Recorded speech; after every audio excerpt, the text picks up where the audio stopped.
السلام عليكم ورحمة الله وبركاته. قضبضة أقوى وين برنامج كان قلبني ما وحا كمدا مدحوينها دالك إيران مسيد بسشكيان أيام مركل اللقوة الرمية إن أكور يمد قرشاها عيدا كدالك إيران وإن مريكان كان وحوض هذا للقلين أو دقال نوع والبؤلي ماذو لجوج هذا تاني محي دالين كريسة مسود يعيدن كإلى ذاك عن كدلك إيران عنكوها يا فافاين يحق علوس وارنتا كوساب سن قضبض السو كلانو برامج كيدو كوين ينوع كمدا وحا إسصوت تريا قاب يابله أو لو بيكسان يدد كسو جلوتي جارهان مسلمين ترى بريتن haddii aad marka hore warbaahinta arki jirtay oo beegsanaya ama maaragtay fidinaya maaragtay propaganda ka dhana muslimiinta iyo soo galootiga hadda siyaasiyiinta ay sheekadaas bilaabay waxaan kula wadaagi doonaa muuqaal warbaahinta la soo dhigay oo mid kamid ah dadka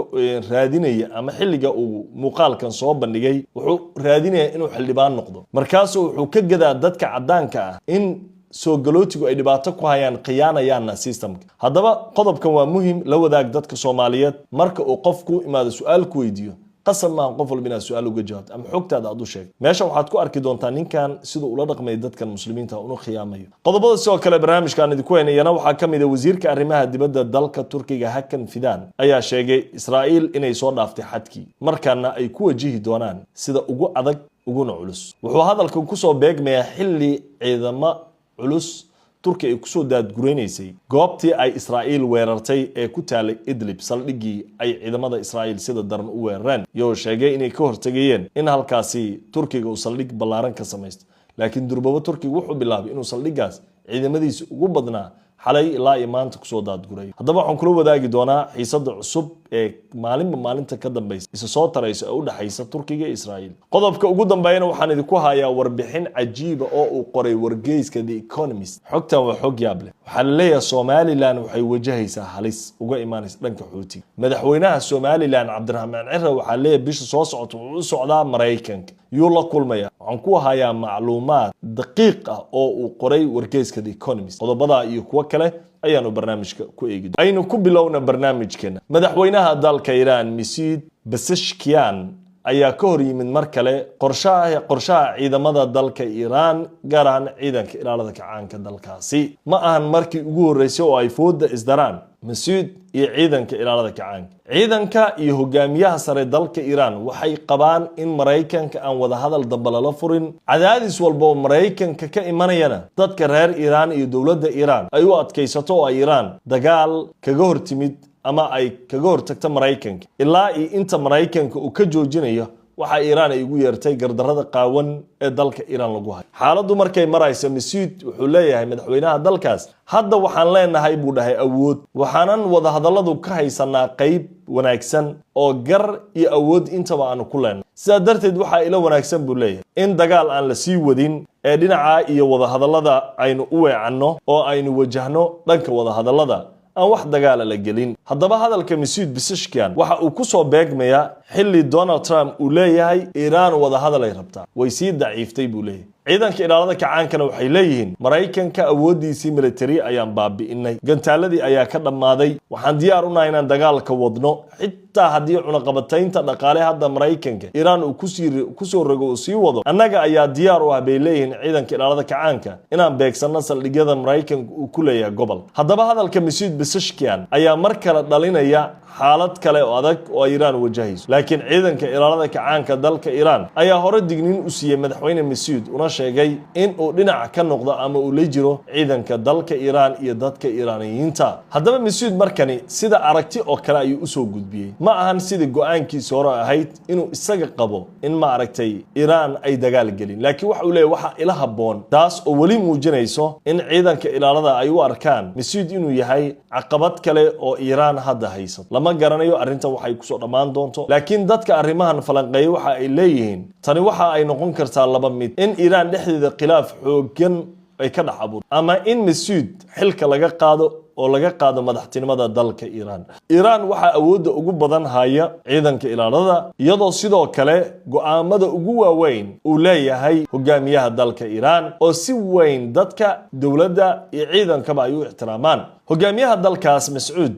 Pezeshkian madaxweynaha waxa uu sheegay inuusan isaga hadalka hogaamiye Mujtaba Khamenei uusan ka soo horjeedin diideynin laakiin uu maslaxada ka arka meel kale waayahay saaxiibada qiimiga leh qodobka markaynu meesha uga gudubno waxaynu toos u galeynaa qodobka xiga barnaamijka qodobkan waxaan idin kula wadaagayaa arrin yaab leh oo dalalka galbeedka maalinta ka dambaysa soo tarayso gaar ahaan waxa hadda loogu ololeynayaa in ajnabiga qatar inay yihiin la tuso dadka cadaan Mareykanka ka socota JD Vance hadda wuxuu ku ololeynayaa duqa New York inuu qatar yahay musharaxa Michigan xisbiga dimuqraadiga u tartamay Republican-ka la tartamay inuu yahay nin ma aragtay shariica loo ololeynayo ana sheekooyin aan jirinba xitaa dadkaas ay sheegayaan magaca islaamka ay sheegayaan shariica iyo diin iyo uma ololeeyaan waa rag siyaasiyiin oo kursi doona nimankan sheekadii hadda way soo dhaaftay haddii markii hore warbaahinta ay warbixino samayn jirtay hadda siyaasiyiintii sida wariyaasha iska dhigay oo waxay u ololeynayaan sida wariyaashi ay barnaamijyo duubayaan inta badanna dadka muslimiinta gaar ahaan Soomaalidana waa ugu dareen iyo Bangladesh waa dadka ugu badan Bangladesh iyo Soomaalida meelo badan iskaga dabeecadiin waxa kamid ah Bangladeshka sida Soomaalida ama hal xaafada isla degaan haddana qoysaska waa isla degaan Soomaalida hadda Yurub markay tagtay waa joojiyeen arrimaha Bangladesh nin iyo sodogiis iyo seedigiis iyo walaashiis iyo ninki qabi waxba isla degdegan maanta qaraaraf qabo wax baaquli yeela wadiyaabaysa saas iskaga daw meeraysanaa tawaakado taqsiinta u daaran Soomaalida tawaako waa joojiyeen Bangladesh ka hadana waxay Soomaalida kala mid yihiin waa dad hadal badan waxna ma qariyaan waa qaylna hadana ma meeray qabna qardaash balabano qaba maanta oo dhan waa buuqayaan hadana sir ma lahan waa cilada ugu badan dadka la gaado ee la qiyaano waa dadkan sirta lahayn qof cadaan ah ku iimaana wax su'aal ku weydiina waa u jawaabay dukaankaada iskale ana iskale aabbahay markuu inta lacag xaqi iga soo diray ninka inuu wariyaa matqan inuu siyaasiya inuu sirdooya matqan lacagtan anaga iskale lacagta aruusanay ceertii markay dhisay lacag ceer badan la dhisay lacagta meel dhigtay dukaanaan ku furtay dukaankii markaas ayuu taan qaatay anagoo 30 gabdhood ayuu tu qaadanay guriyaan gadanay lacagta wadanka ma gelino Soomaaliya iska lacagtan u dirsanaa waayo hadhow qolada ceertan weydina qofku u sheegay waxa laga yaabaa qolada ceertan inay tahay ninka wariyaha bal fiiri warbixintan uu sameeyay in yar ila daawo Okay, and whereabouts do they come from? Bangladesh. Bangladesh. Yeah. Bangladesh. So they're from Bangladesh. All of them from Bangladesh. From Bangladesh. I'm here on Whitechapel Road in East London. It's come to my attention that there are dozens and dozens of businesses on this road registered as skilled worker visa sponsors. That means these businesses can bring in workers from outside the UK on the pretext that they're skilled. But many businesses here are just convenience stores or grocery stores or bazaars. They're not employing skilled workers at all. I was concerned this was a massive loophole in our immigration system, so I came here to investigate. So we've now found 5 or 6 of these skilled worker visa sponsors just on this one little stretch of Whitechapel Road, so I'm now going to go into one and find out what's going on. Let's go.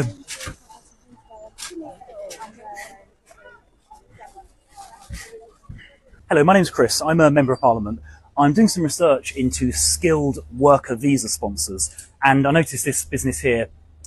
in common with many others on the street, is registered to sponsor skilled worker visas to bring people in from outside the country. And I just wondered what sort of skilled work was going on here. Well, how many people work here roughly? Roughly 20 people. 20 people, okay. And 2 shifts. two shifts, 20 people. Okay, looks very busy. Looks like is this a kind of like a supermarket effectively, or Yeah. a grocery store? Okay. And would you say the work being done here is skilled work? I don't know skilled work. What is this? You don't know. You don't know. This business here is registered as a sponsor for skilled worker visas. Well, behind me is the UK Fish and Meat Bazaar, another skilled worker visa sponsor. Let's head inside. Yeah. Hello, I'm Chris. I'm a Member of Parliament. I'm doing some research onto skilled worker visa sponsors, and I understand this business is registered to sponsor skilled worker visas. Do you know how many people work here in total? 7 people here. 7 people. 7 people. And do you know how many have come in from outside the country recently? Come from Bangladesh. waa intaasaan ka soo qaadanaynaa macnaha ninkan Chris laha waa xubin kamid ah baarlamaanka Ingiriiska ayaan ahay buu leeyahay immigration system kan waa la qiyaamuu leeyahay ninkan muu socdo inuu adigu caawiyo businesskaada caawiyo sheeko kale wata aduu toosh kugu furaya Bangladesh markii loo tago fudeedkiisa wuxuu ku leeyahay how many people work here Allah ma qof inta ka shaqeyso no comment you dhigi karaa kaagama jawaabay kus xaq mu lahayn uga jawaabtid isaga kama socdo wasaaradda shaqada waxa shaqo kuma warqad in lagu soo lagu weydiyo cid shaqada kula ku imaado nidaam ina u marto way 20 people buu dhahay markaas waxa leeyahay markaas wuxuu ugu daraa 20 people xataa kuma ekaanayo meeqa ka shaqeysan lahayn 20 kule 2 shifts asaaba sheegaa laba shift waa kula laba waqti kala shaqeyn taas waa dheeraad lama weydin meeqa waqti shaqeyn xataa lama dhig immigrate meeqa visa shaqaale ku imaaday macnaha wuxuu leeyahay dadkan meeshan dadku waxay ugu sheegaan ama lagu register in shaqaalaha visa looga dalbo shaqaale xirfad lahaan la keenaa shaqaale xirfad lama keenee dada qoysasa laga keenaa uu leeyahay Bangladesh dadkooda meeshan ku soo aruursan macnaha aqliga dadkooda ku keensan dawladana waxay ogashahay viisaha dadka xirfadda leh in la keeno dad xirfad leh lama keeno leeyahay marka mar walba qofka aad la sheekeysanayso ajnabiga ah xitaa Soomaaliya duuya sirtaada sheegin waraadi sirtaada maxaa u sheegaysaa horta ma iska aamus afka qabo waxba afaaraaga sheegin gurigeyga intaas ku nool soddon ku nool intaasana ani fiisa waxa ay keenay hebel ay keenay ninkaas ay keenay waayahay saaxiibada qiimiga leh qodobka markeen meesha uga gudubno waxaynu toos u galeynaa qodobka xiga barnaamijka wasiirka arrimaha dibadda dalka Turkiga ayaa sheegay in Israa'iil markaan ay xuduudi soo dhaaftay hakan fidaan wuxuu leeyahay ninkan dadkan xadkii soo dhaafeen borderkii way soo dhaafeen limitkoodii way gudbeen wuxuu leeyahay intaan kadib wax aan sugnano ma yaal Turkiga waxaad moodaa markan kuleelka inuu gaaray ilaan waxaa la bilaabay hadda saldhigyadoodii in la beegsado macnaha Israa'iil dhinaca kale waxaa leeyahay waxay wajahaysaa laftirkeeda khatar halisa Turkiga laba koox oo waaweyn ay qayb ka tahay heshiisyo waaweyn ay ku jirtaa heshiiskood waxay ku jirtaa NATO kula jirtaa inkastoo NATO Israa'iil saaxiibayiin Mareykanka odaykee iyo Yurub u badan tahay oo wada Yurub macnaha wuxuu dhigaa heshiiska NATO wadan NATO kamid hadii la weeraro in la wada weeraro NATO marka culays qabsana oo in Israa'iil la wada weeraro arinta labaad ee yaab kala waxay tahay waxay Turku xubin ka tahay heshiiska Maka Defense Agreement Turkiga iyo Sacuudiga iyo Pakistan ku jiro muxuu leeyahay marka wasiirka arrimaha dibadda dalka Turkiga horta Turkiga xalay ilaa iyo maanta waxay ku sida muuqaalada aad ka arkaysaan ciidamadii ugu badnaa ay keeneen baa Idlib waliba saldhigi Israa'iil ay sida daran u burburisay macnaheedu waxay leeyihiin Turkiga bal markan ciidankeena joogee iyadoo la diyaarinayo marka hore weerartaan la markii ka wareeshay ciidamada Turkiga in la keenaa Turkiga isla markiiba shaqay ka qabteen dhismo hor Turkiga gacana loo taagay isla markii ciidamadii meel ay geysatay hadda waxaa lagu soo daabulay xalay la isaaka baabuurtii dagaal ay ugu badnaa gantaaladii ugu badnaa ciidamadii ugu badnaa ay Turkiga keenayeen tanna waxay mar kale cadeynaysaa baa la leeyahay Turkiga markan inuu diyaar u yahay Israa'iil inuu iska gambanin wuxuu Turkiga leeyahay markan haday weerar saldhig Turkiga leeyahay ay weerarto waxaan annagana weeraraynaa Israa'iil ciidamadeeda meel walba ay ku sugan yihiin macnaheedu waxa ay tahay waxa bilaaban doona duqeyn u dhaxaysa Turkiga iyo Israa'iil waa wixii Mareykanka muddo dheer uu ka baqaynayo oo ah in dagaal aan la qorsheyn ee u dhaxaya Turkiga iyo Israa'iil inuu dhaco Mareykanka ayaa isku dayay arintaas inuu is hortaago laakiin nidaamka Netanyahu ayaa leeyahay waxa ku soo foodlay doorasho wuxuu u arkaa dagaal Turkiga uu la galo in Israa'iil ay gelin karto xaalad kale oo dagaal Netanyahu uu iska dhigay inuu yahay hogaamiyaha xilliga dagaalka waxay dhaan war time leader hogaamiyaha xilliga dagaalka tani ma shaqeyn doontaa oo ma waxay noqon doontaa nashqad shaqeyso mise waxay noqon doontaa nashqad Israa'iil halis badan geliso qubarada waxay aaminsan tani inaysan ahayn xilli sax ah Israa'iil ay gali karto dagaal ama khilaaf Turkiga ay la gasho waayahay saaxiibada qiimiga lahow intaynu gudbin balaanu daawano in yar oo kamid ah hadalka wasiirka arrimaha dibadda dalka Turkiga hakan fidaan oo tilmaamay in Netanyahu soo dhaafay xadki Arkadaşlar bu artık sürdürülebilir bir patern değil. Yani biz bu oyunda oynamıyoruz artık. Yani İsrail'in yaptığı her türlü kötülüğü Amerika'nın arkadan süpürmeye çalışması, hafifletmeye çalışması kabul edilebilir bir patern olmaktan çıkmıştır. Artık tasmasını sahipleri eline almalı ve sahip çıkmalı. waa intaas ayaanu ka soo qaadanaynaa qodobka ugu dambeeya barnaamijka walaalaha qiimiga leh waxaynu ku soo xireynaa wargeyska The Economist wuxuu qoray warbixin cajiib ah oo ku saabsan in Somaliland ay wajahaysa halis weyn taas oo uga iman karto dhinaca Xuutiyiinta madaxweynaha Somaliland ayaa la sheegay isbuucan waraysi uu bixiyay in ay Somaliland diyaar u tahay in ay saldhigyo military siiso Israa'iil iyo Mareykan taas oo macnaheedu ay tahay waliba waxay warbixintu tilmaamaysaa The Economist uu qorayo wargeyska weyn in goobaha ay Somaliland siinaysa ay tahay Berbera waxaan ka siinaynaa bay leeyihiin laba saldhig oo muhiim oo waaweyn maraykanka israa'iil iyo dowladaha kale oo ay somalilan u aragtay inay saaxiib la tahay haddaba arrintaasi ma dhaqan geli kartaa ma sharciba ma nidaamba ma damba ma ahan wax ka qasasan baa jira xuutiga dalka yemen digniin bay soo saareen waxay dhaheen somalilan ama cid walba oo isku dayda in cadowga saldhig military ay ka siiso goob ka mida soomaaliya ama geeska afrika macnaheedu waxa ay tahay in ay u diyaar garoobayso gantaalada iyo duqaynta xuutiyiinta xuutigu waxay leeyihiin gantaaladeena waxaan ku beegsan doonaa